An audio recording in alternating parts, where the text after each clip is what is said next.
are unidentified flying objects.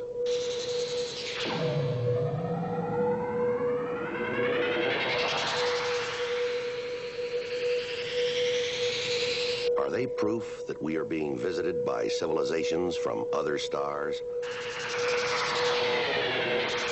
Or just what are they?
Lisa, do you know what time it is?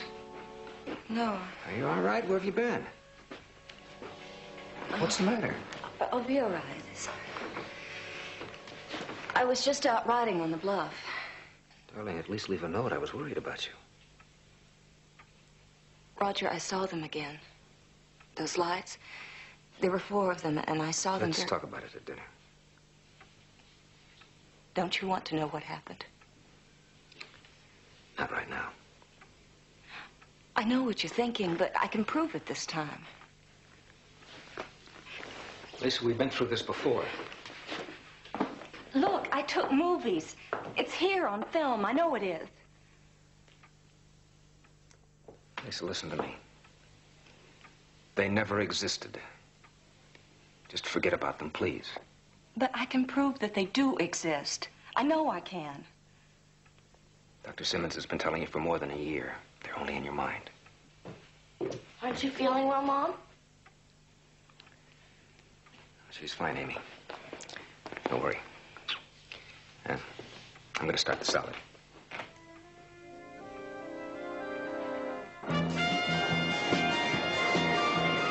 Harry, below. 10 o'clock. Exeter, New Hampshire. Roger. I see it, sir. And look at those farms. Reminds me of one of my Grandma Sue's patchwork quilts. Coming up ahead, Harry. Rock-bound coast to Maine.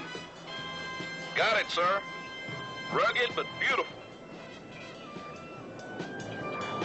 Bangor International Airport, dead ahead.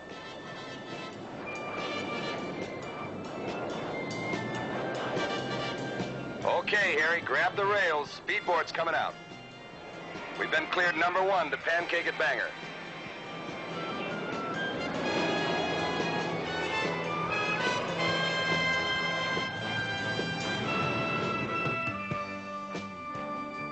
You know, when I was at MIT, I was always trying to get ahead of my classwork so I could spend a long weekend up here. Did you make it? Once. It's October. Leaves turning, air crisp. Met a girl at Cambridge who was a senior at Bennington. Vermont, right? Right. We both planned to cut classes Monday and Friday and meet halfway. See, this terrific little inn, the Ligon Arms on the Massachusetts-New Hampshire border. Cozy little place, you know. Took a lot of planning, I bet. Planned like a mission, Harry. Driving time, supplies, the right albums. Figured everything. Except New England weather. Record snow. Blizzard. You didn't give up, did you?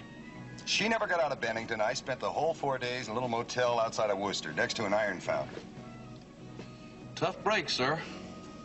Hope the guys at the iron foundry appreciated the music you brought along. Got a warm heart, Sergeant.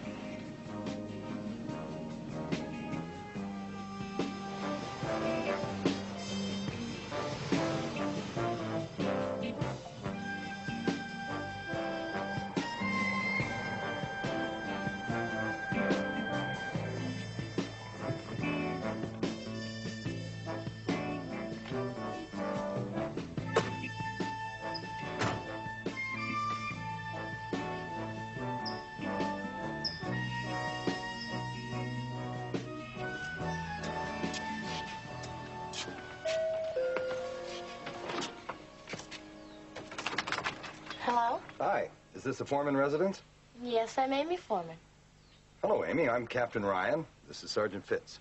Hello, Amy. How do you do? May I ask what this is about? We're from Project Blue Book, U.S. Air Force.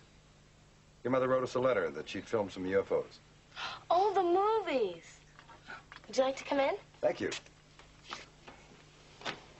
Would you like to wait in the living room? Okay. Mom, Captain Ryan and Sergeant Fitz are here.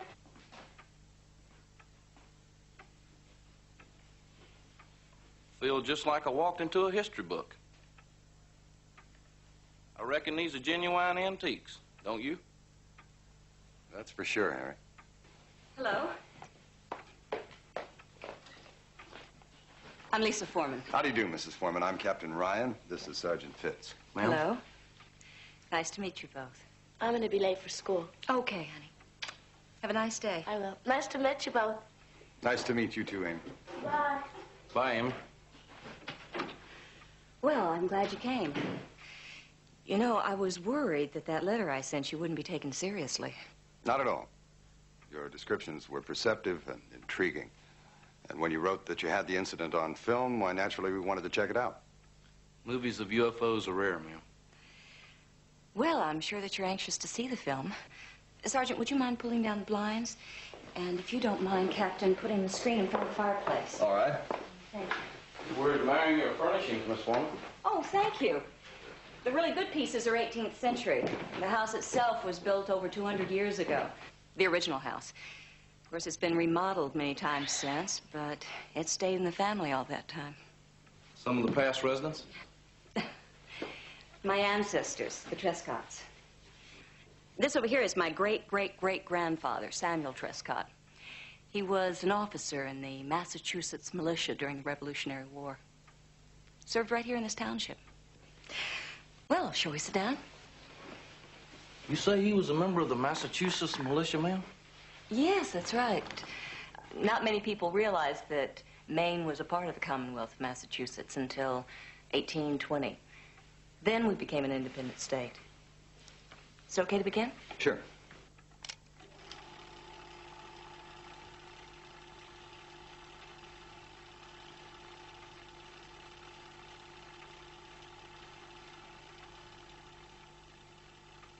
She's a natural, Mrs. Foreman.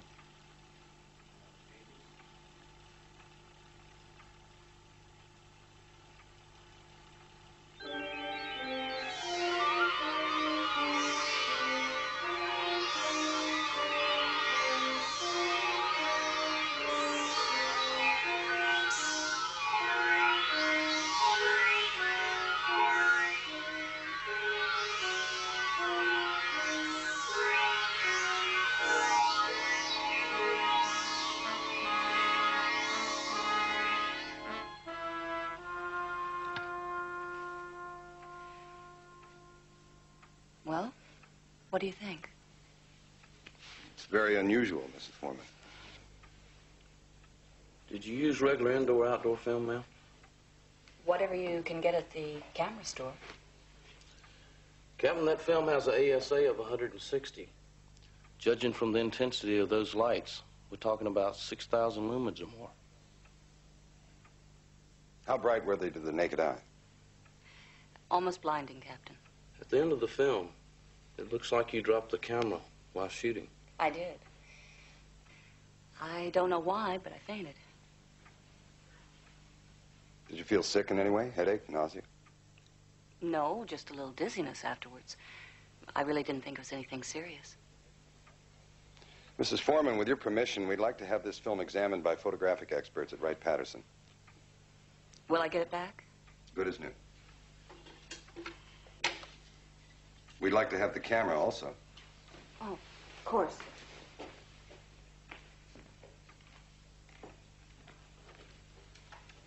Here it is. Thank you. Sergeant, will you label these, please?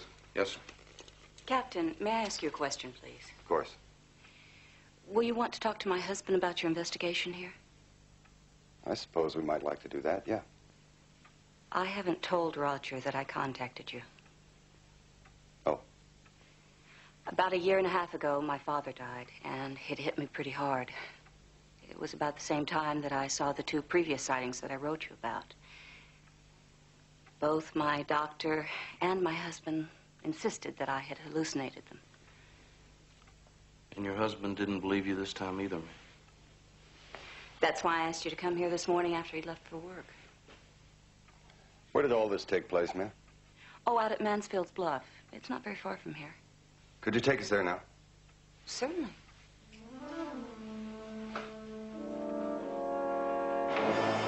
It was dusk, about 7 o'clock last Thursday. I was standing here, and Princess, my horse, was behind me when they approached from the west, over there. How large would you say they were? Well, it's hard to say. They move so quickly and were so bright. I can only estimate that they were each one about 1, maybe 2 feet across. Was your horse frightened at any time? Princess seemed to know that they were coming before I did. She became very restless and excited, as if she was afraid. But she stayed with me. If I understand correctly, the one object came out of the west, making a path this way, and then split into 4 right about here, right? And then circled around you, glowing intensely. Is that correct? Yes. They were blue and white, just like in the film. I remember those colors distinctly. Where were you when you fainted, Mrs. Foreman? Yes, right here. They were circling around me like so.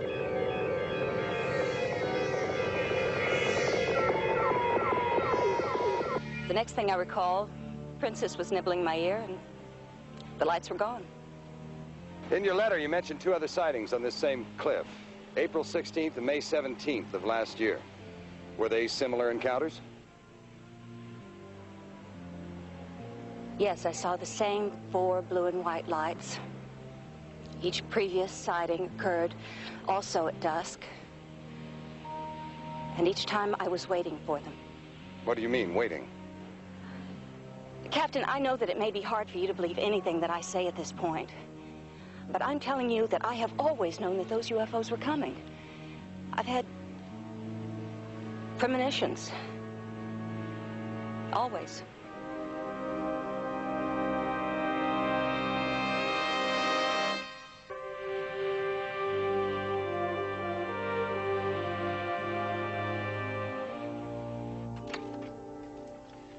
Hello, I'm Roger Foreman, Lisa Foreman's husband. Oh, how do you do, sir? Won't you come in? I'm Captain Ryan. Yes, I know who you are, and Sergeant Fitz. Mr. Foreman? It wasn't easy for me to come here. I just wanted to ask how long you intended to stay in Northcliffe. Well, it depends on when we complete our investigation, sir. I was hoping I might convince you to complete it as soon as possible. Mr. Foreman, if you're asking us to end our investigation, I'm afraid it's no longer in our hands. You don't seem to understand. You're a witness. My wife was under psychiatric care. We're already aware of that, sir. She told you herself? Yes, sir. Well, why not? Practically everyone in this area seems to know. Doesn't her past mental health affect her credibility? We're not really here to judge anyone, sir. We just came to see your wife's film. You know something funny? She didn't even show it to me. Would it really have mattered? Why? Because I wouldn't have believed her anyway? You tell me, sir. You're right. I honestly feel she rigged this whole charade so someone would believe her. Excuse me, sir. Sergeant, I'm an attorney. Do you know what it's like coming home from a rough day in court? Then having my daughter tell me that the kids at school were teasing her? Saying wonderful things like, how's your crazy mommy, Amy? She's still weaving baskets? Amy and I have had to live with that. Truly sorry, sir. I thought we'd put it all behind us a year and a half ago, that Lisa was getting better. Then, last week, she came home talking about those lights again. Nobody sees them except her, I swear it. And I'm telling you, I don't want us to go through that again.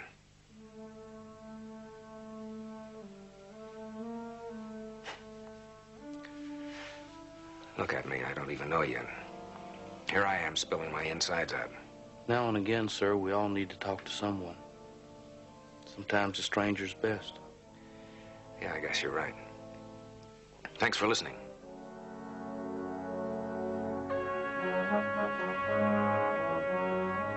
Captain, I have radar reports in from the Canadian border all the way down to Boston. Nothing has shown up anywhere near Northcliffe. Coast Guard? We came up zero there, too. If there was a UFO in the area, only your witness saw it. Or we missed it on the deck.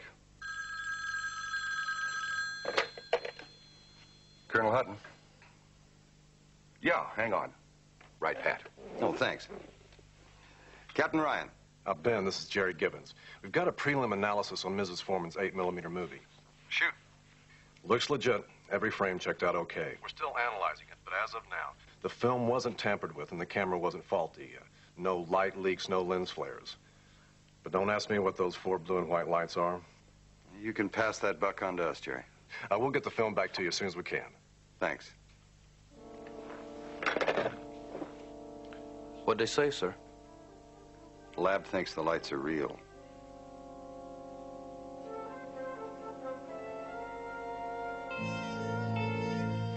You're sure? Yes, ma'am. Wright Patterson seems convinced that your films are valid. I can't tell you how this makes me feel. Ma'am? All those doctors were so positive that I hadn't seen anything, that I'd made it up. But now you've proved that Dr. Simmons and all of them were wrong. Even if we don't know exactly what it was you saw. Captain, would you do me a favor, please? Of course, if I can. I'd like you to talk to my psychiatrist. Tell him about all this. Oh. I don't know if we could, really. You're telling me that I really did see something. I'd like him to hear it from you, personally, officially. please? Well, His name's Dr. Alfred Simmons. I'll give you his address and telephone number.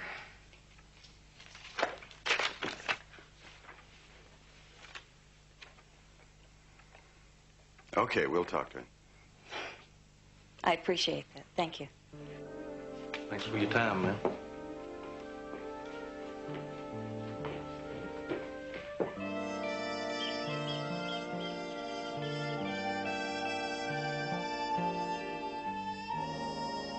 So you came all the way over here to tell me your experts believe Lisa actually saw a UFO. That's right, Dr. Simmons. And that she was not suffering from any type of hallucination. That's correct. Let me tell you something about Lisa, Captain. She's a very bright young lady. Has a liberal arts degree from Smith. Good family. Good husband. You want to know what caused her breakdown? Well, if you think it's important, Doctor. Yes. Her mother died when she was 14, a very vulnerable age, a time when a girl needs a mother the most. Fortunately, Mr. Trescott, her father, was an excellent parent, always there when she needed him. Unfortunately, a bond like that isn't easily broken. And when he suddenly died, she just couldn't accept it. But that doesn't make her psychotic, does it, Doctor? Depends on how you look at it. When did she say she saw these UFOs? 8 days ago, and last year twice, on April 16th and May 17th, sir. She did tell you that April 16th was the day her father died, and May 17th was the evening she was committed to the hospital. No, sir, she didn't. A small oversight, I presume. Then she has described these several encounters to you. I've known all about them. 4 blue and white lights, correct? That's right. And they hovered close to the ground, and they spun around her, glowing and pulsating and trying to communicate with her. Yeah. But you don't think her sightings are valid, Doctor? Captain, the woman was mentally and physically ill. Her blood pressure was sky high. She had acute insomnia. Look, I know Lisa Foreman, and much as I hate to admit it, a smart girl like that could have faked that film. I think our lab at Wright-Patterson would have picked that up if she had. I'm sure your lab is one of the best, but I've done a little photography of my own. Are you trying to tell me that any photographic effects can't be faked? Our technician says there was no lens flare, no light leaks. The film was untouched, no double exposures. How do you even know she took the movie? I guess we don't. You don't? Are there any radar reports confirming possible UFOs? No, sir.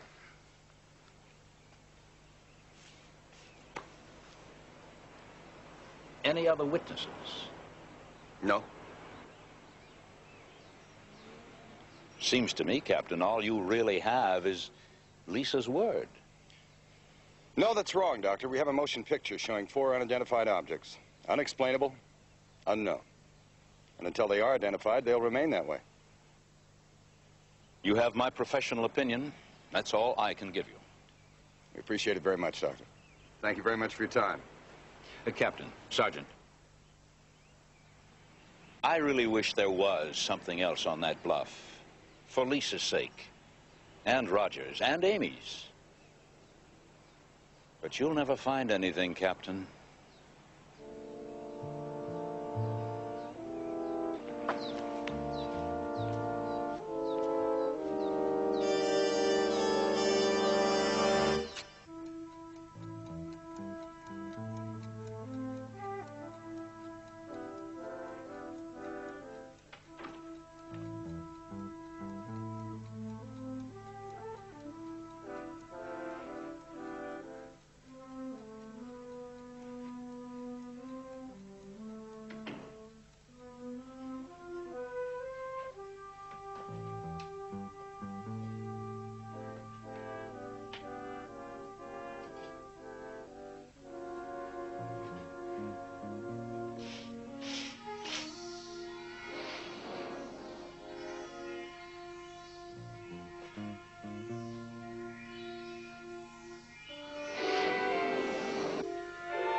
Bill's in.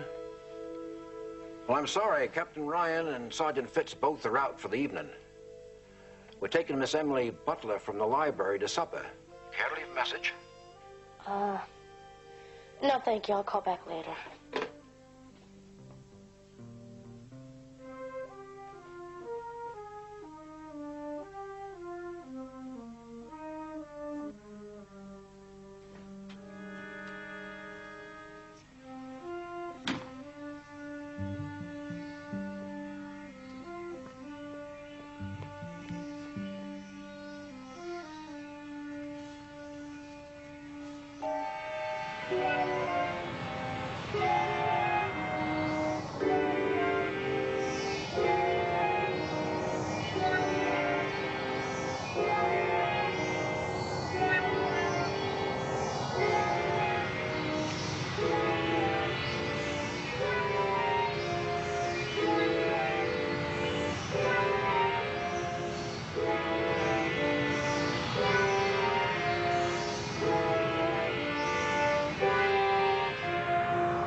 Have you ever had any cases where members of the same family saw UFOs on different nights? I don't think I've had any cases. Why don't you tell Sergeant Fitz and I everything that happened? Do you want to start recording? That is the procedure we like to follow, Amy. Well, I stayed up a little past my regular bedtime, 9:30, to check my mom. But she was sleeping, so I went into my room to get ready for bed. So I was taking off the bedspread. Out of the corner of my eye, I thought I saw, well, a UFO. I would have waked my mom up. It was the first time in a long time she was having a good sleep. And then I tried to call you, you know. But I didn't want to miss them if there were going to be any more. And there were more. 3 more. It was fabulous.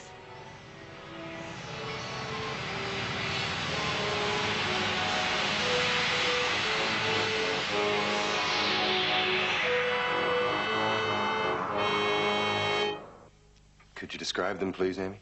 Everything. Well, they were all the same, but they came one at a time.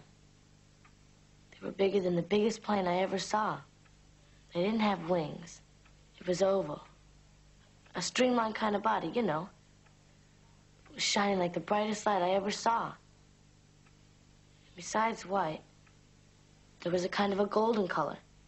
It had lots of windows, like passenger windows in a plane. How far away would you guess? Oh, way out to sea. They finally flew out of sight, over the horizon. In what direction, Amy? Well, it started to the left. That's north. And went south. How fast? Golly, I'm not sure. But it took like 1, 2, 3, 4, 5 seconds to go all the way across the sky. Could you draw some pictures, Amy? Oh, sure. I'll go get some crayons to do the colors. Is it all finished? No, they want me to make some drawings.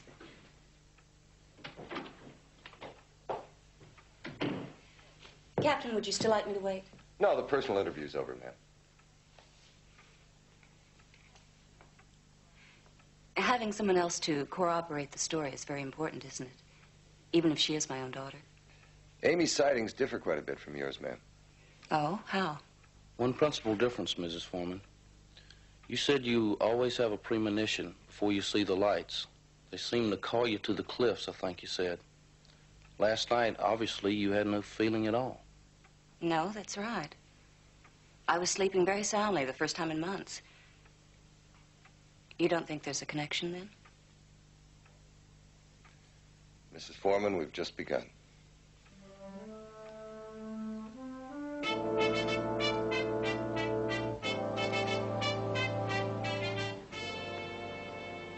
You understand, Captain? That's for your eyes only. On a strict need-to-know basis. Am I clear on that? Yes, General. Now, we've covered the area, and I don't know of any other witnesses. I can handle the problem of Amy Foreman, but if someone else should shout cover up. National security requires that remaining undercover for now, Captain. Blue Book has taken pot shots before. Yes, General. Plenty of times. Buy a new flak suit.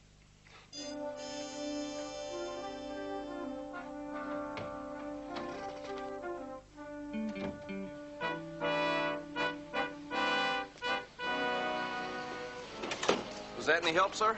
Yes and no. Come again? They verified something. Yeah, what? They're keeping a lid on it, Harry. We can't tell anybody? That classified? I can't tell anybody. That classified. Mrs. Foreman, we went to the town hall to see what we could find out about the bluffs. If there could be any natural causes for the lights. Natural causes. High-powered lines or underground cables or marsh gases. People interpret UFOs from amazingly simple things. On weather balloons. Mine was going way too fast for a balloon. I know it was. What did you find at Town Hall? We didn't find what we'd hoped we'd find, but we did find a delightful lady named Emily Butler. You met Emily? She told us about the militiamen on the bluffs that disappeared in 1777. The story is that my great-great-great-great-grandfather, Samuel Trescott, and 3 of his friends deserted and didn't fight. That he ran away without even his musket or sword. Somebody found Grandfather's sword out on the bluff several years ago. You see? We think they probably saw a British landing party in the bay, fought bravely defending the Commonwealth. Nobody can prove that because they did just disappear and were never heard of again. Miss Butler made a point of the blue and white uniforms of the militiamen. You ever thought of the coincidence of the blue and white lights? No, I haven't. It is interesting.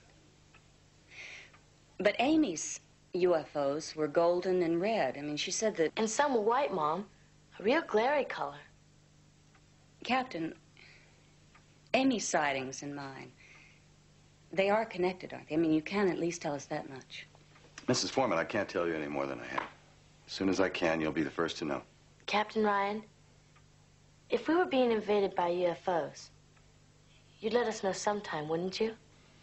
I'm sure somebody with a lot more rank would let everybody know, Amy. Good. Because nobody believed me at school. And I wouldn't fib about a thing like that. Amy, I know you wouldn't fib.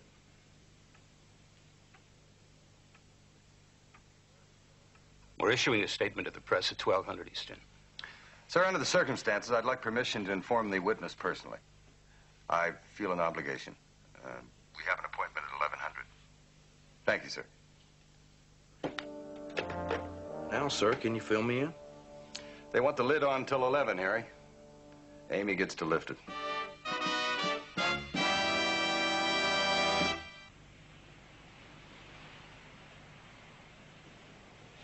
Well, hope you decided to join us for the picnic. Hi, Mrs. Foreman. Hi, Amy. Hi, Captain Ryan. Hi, Sergeant Fitz. Please sit down. Oh, can you join us? We brought enough. It's like a perfect Saturday for a picnic. We got a plane waiting at Bangor. All gassed up. Be leaving in about 90 minutes. Actually, we just stopped by to say goodbye and return your film and your camera with our thanks. Captain, what will your report say? Something was on that film. You saw something. For now, what those images are is simply not known. Well, I thought your technicians could unravel anything. Miss Foreman, think of it this way. There's lots of phenomena nobody can explain. Not just UFOs, all around us. Nobody really knows what electricity is. Nobody completely understands magnetic fields. And your eye has been sensitive to certain impulses that maybe nobody else in the world can see. This film emulsion has responded to something that might not be visible to anyone else. It might not be picked up by any other means. You're unique. You're very special. But you're still not able to tell me what I saw, huh? Amy, a two-star general gave me permission to reveal some classified information to you in just a few seconds. You're not just saying that? You're going to read about it in all the New England papers. You're going to hear about it on television and on radio. But you are going to be the first civilian to hear about it. No kidding. What? Last Tuesday night, about 21:30 hours. 9:30 p.m., yes. There was a submarine 30 miles offshore here, and it was not one of ours. 2 RF-101s were scrambled to pinpoint the location of the unknown submarine. Those aircraft then rendezvoused with an RC-121. That aircraft dropped several parachute-retarded magnesium flares.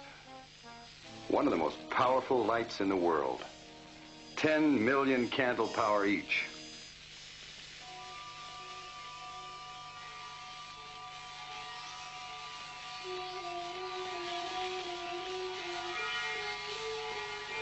And through the atmosphere from your distant location, those flares would give the appearance of strange-looking objects.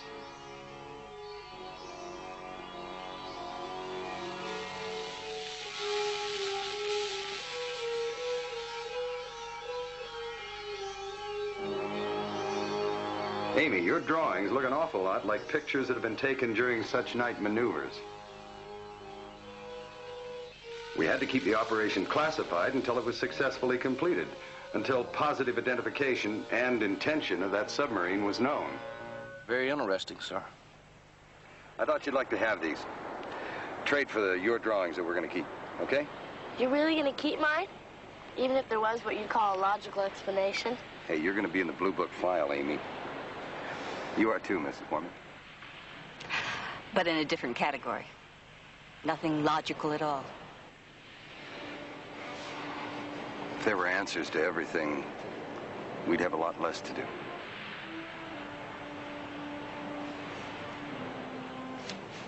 Well, goodbye. Goodbye, Captain. Thank you. You've been very kind. Goodbye. Goodbye, Amy. Please say goodbye to Mr. Foreman for us. Yes, of course I will. Thank you. Bye. I sure wish I had seen yours. So do I, Pumpkin. So do I.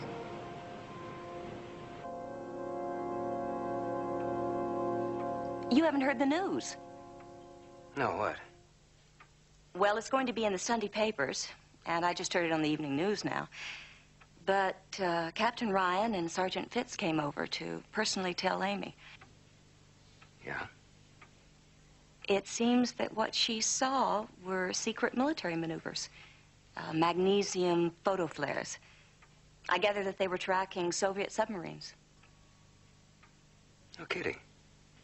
Just that, huh? Mm-hmm. Well, it had to be something simple. They also said that my file would be listed as an unknown. There is something on that film. Honey, with Amy away and... I'll be out for the evening, too. You sure you'll be all right? Of course I'm going to be all right. Will you look at me? I am fine and dandy, and I'm looking forward to having an evening where I don't have to do any cooking. Now, do you honestly feel that I am incapable of taking care of myself for a few hours? Sure you are. I'm sorry. I'm sorry that you don't believe my experiences. But you have to trust me when I tell you that I'm all right, that I can take care of myself. I want to be well, and I am well. Please believe that. I want to believe it, darling. It's just that you've had such a rough time. Okay. You go to that meeting and make a brilliant speech, and I don't want you thinking about me for 1 minute. All right? Okay, darling. I'll see you later. Do good.